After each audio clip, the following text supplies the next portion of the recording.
Doug here from SoundPure at the New York AES show 2009 with Todd Stevens of Waves. He's been kind enough to take a little bit of time to show us one of their new products, a new plugin called the Vocal Rider, which we think is going to be killer for anybody who's doing vocals in the studio. Todd?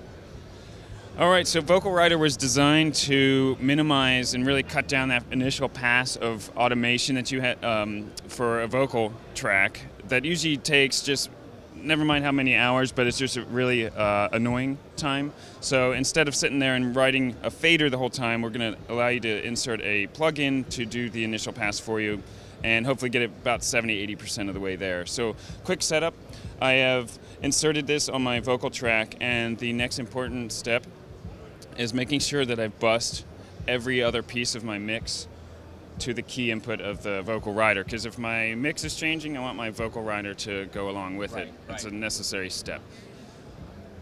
The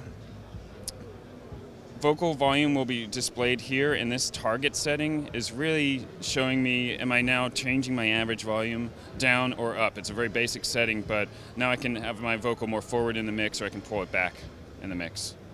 The second part is a range. Since I'm now establishing a new average volume, I want to make sure that, well, I can at least have the flexibility to say, hey, Vocal Rider, give me a 6 dB up and a 6 dB down. Or if I want to narrow that new window of volume, the new average, I can say go over only up 3, down 3. I can minimize that. Now I can push that window up as well.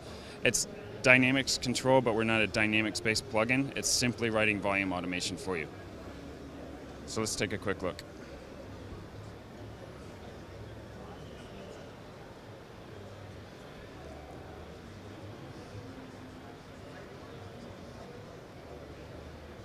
And in one quick, simple pass, I'm writing a new volume automation.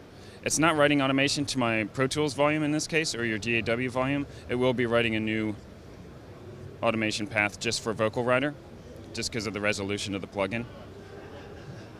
And if I want to say, if that's looking like an average of about a dB down, I can start pushing that up a little bit. And now I have a higher average. You can see my zero line is now about 4 dB up, and my average now will be about 4 dB up, so I've pushed it forward in the mix.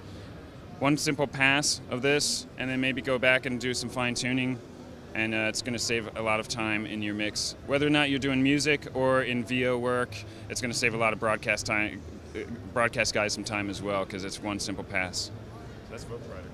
Very simple design. We're looking forward to having it in our studio because I think it is going to save us a ton of time. Todd, thank you very much. Thanks a lot. Mm-hmm.